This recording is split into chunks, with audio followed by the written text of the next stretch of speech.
1968 में फिल्माई गई आंखें फिल्म और उस फिल्म का एक गाना दे दाता के नाम तुझको अल्लाह रखे तुझको राम रखे, ये गाना बहुत ही उस वक्त में फेमस हो गया था। उसके बाद यही गाना कई भिखमंगों के लिए भीख मांगने का सहारा बन गया था। जैसे आजकल शादियों में गाना चलता है ना, बहारों फूल बरसाओ मेरा महबूब आया है, इस गाने के लिए अब तक कोई सब्स्टिट्यूट गाना नहीं मिला है। देखिए आज भी शादियों की कैसेट में यही एक गाना लगाया जाता है जब दुल्हन आती है या दूल्हा आता है, बहारों फूल बरसाओ मेरा महबूब आया है। बीच बीच में अजीमो शान शहनशाह निकल आया था, लेकिन इसका कोई बदलाव नहीं हुआ। वैसे भिखमंगों के लिए ये गाना एक मानो एक ऐसा आधार बन गया था जिसको गाते ही हर धर्म के लोगों को गाते ही भीख मिल जाती थी। दे दाता के नाम तुझको राम रखे तुझको अल्लाह रखे। अब ये गाना मन्ना डे और आशा भोसले ने गाया था। फिल्माया गया था माला सिन्हा, महमूद और धुमाल नाम के एक हीरो के ऊपर। इस गाने की कुछ पंक्तियां मुझे आज भी याद आ रही है। दिनार नहीं डॉलर चलेगा, दिनार नहीं डॉलर चलेगा, कमीज नहीं तो कमीज का कॉलर चलेगा, दे इंटर कुछ तो इंटरनेशनल फकीर को। दिनार नहीं है तेरे पास, दुबई का शेख था, दिनार नहीं है तो डॉलर चलेगा बोलता है। अरे कमीज नहीं तो कॉलर भी चलेगा। यही अवस्था राजनीति में आ रही है। महाराष्ट्र कांग्रेस के नेता विजय वडेट्टीवार ने साफ साफ कह दिया कि हम स्वतंत्र लड़ रहे हैं। वडेट्टीवार से पहले मुंबई के पूर्व अध्यक्ष भाई जगताप ने साफ किया था हम स्वतंत्र लड़ेंगे। मुंबई कांग्रेस की अध्यक्ष वर्षा गायकवाड़ ने साफ किया था संजय राउत कौन होते हैं हमारी बात रखने वाले, वो उनके पार्टी की रखे, हमारी बात में न बोले। फिर भी उद्धव समझे नहीं, राज है कि माने नहीं, और दोनों ने मिलकर मराठी का मुद्दा उठाकर एक साथ चलने की बात की।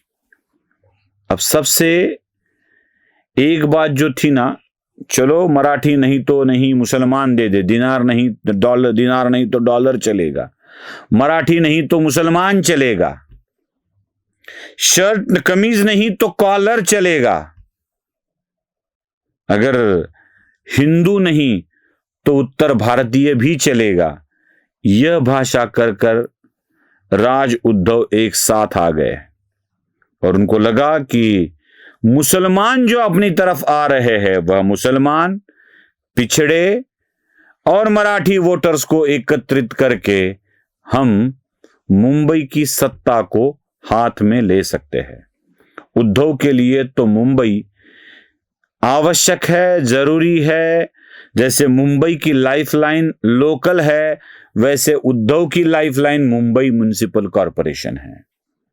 उसके ऊपर ही ये जी सकते हैं, अन्यथा तड़फड़ाएंगे, चटपटाएंगे जीने के लिए, क्योंकि सारे सोर्स ही बंद हो जाएंगे।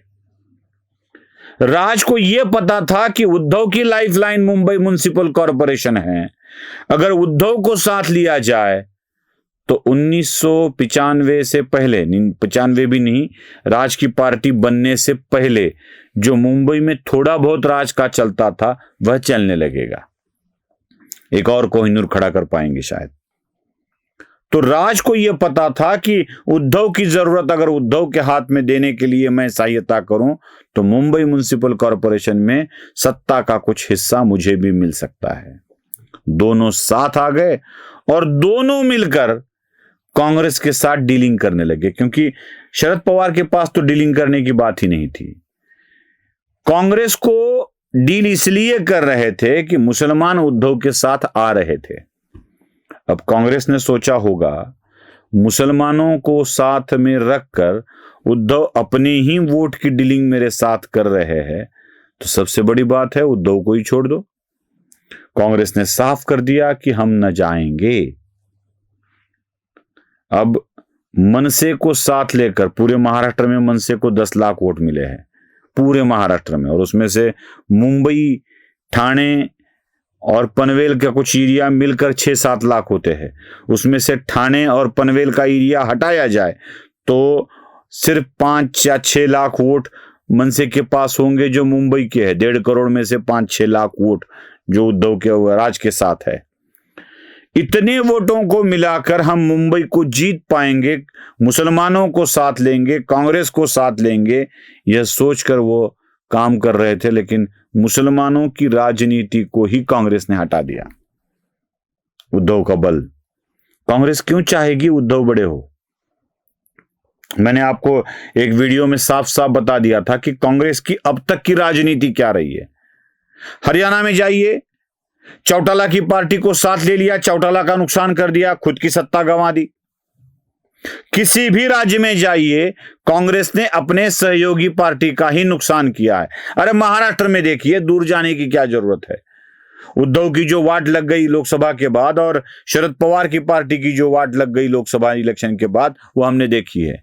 ये थोपते हैं बीजेपी के ऊपर, ये वाट लगा दी है कांग्रेस ने, क्योंकि कांग्रेस को ये पता है कि जड़ें कांग्रेस की मजबूत है। ये क्या है?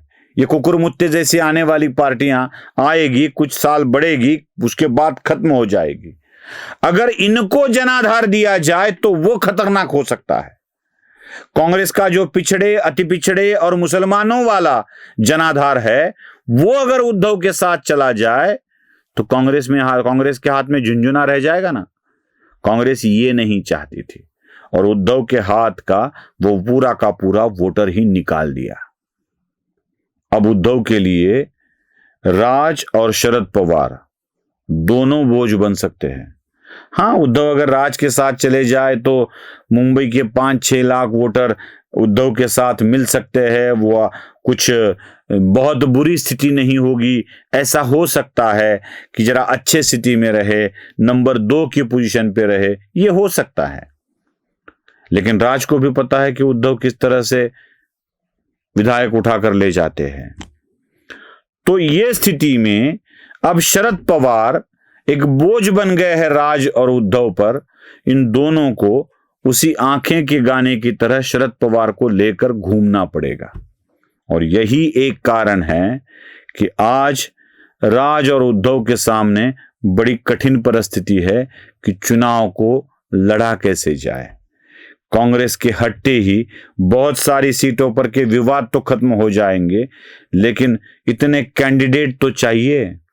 क्या उतने कैंडिडेट मिलेंगे? अगर नहीं मिलेंगे तो बड़ी मुश्किल होगी और किसी लोगों को साथ को लेकर चलना होगा। इसलिए अब उद्धव और राज पर यही स्थिति है। दिनार नहीं डॉलर चलेगा, कमीज नहीं कॉलर चलेगा। दे दे कुछ तो दे दे इंटरनेशनल फकीर को, दे दाता के नाम, दे मतदाता के नाम, तुझको राम रखे, तुझको अल्लाह रखे। नमस्ते।